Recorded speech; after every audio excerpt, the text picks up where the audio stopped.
In this short video, let's talk about how you can potentially lower your belly fat by up to 70%. I put an asterisk there because I'm going to talk about a study. It was done in mice, but it seems to be applicable or crossover to humans. So let's just talk about it real quick.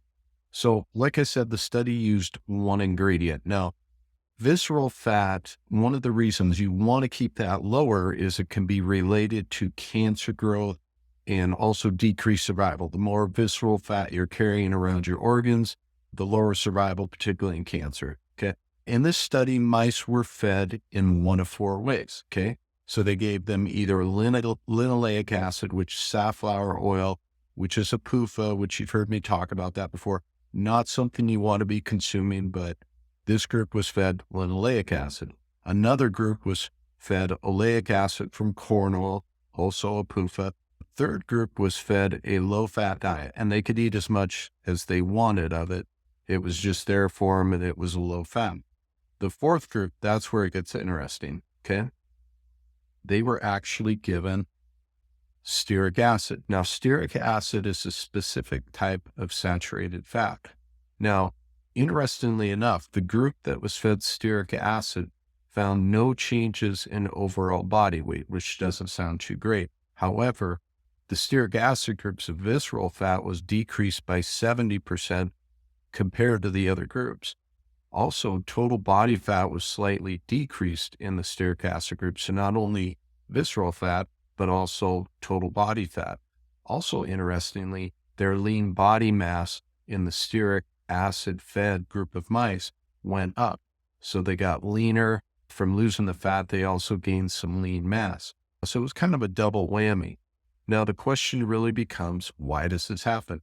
The short answer is we don't know for sure. There's some theories out there. I don't want to spend too much time on the theories, but sometimes people ask, so I'll put this out there. There does appear to be a decreased appetite, and actually pre-adipocytes or pre-fat cells have what's called programmed cell death, or to a certain extent, they get some of the cell death when they consume stearic acid. Also, it appears to reduce inflammation, but personally, I think there's a role of NAD plus levels. The reason that's important, it can kind of help you into that fat burning mode. Your NAD levels are linked to that. One thing I want to point out, stearic acid consumption has dropped a lot over the last 80 years. Kind of a not a huge surprise that we've gotten fatter and fatter. I'm not saying stearic acid is the only thing, but it's an overall dietary component, as we're going to talk about next. So the question becomes, how do you get more stearic acid in your diet? And there are some good sources that you can focus on to help you in this regard. So the first one is cacao butter. Some people say cocoa butter. That's a good source. So is any sort of mostly pork or beef, but particularly grass-fed beef tallow, very good source. So is lard, organic pork loin, grass-fed butter, other dairy, and also there are stearic acid supplements.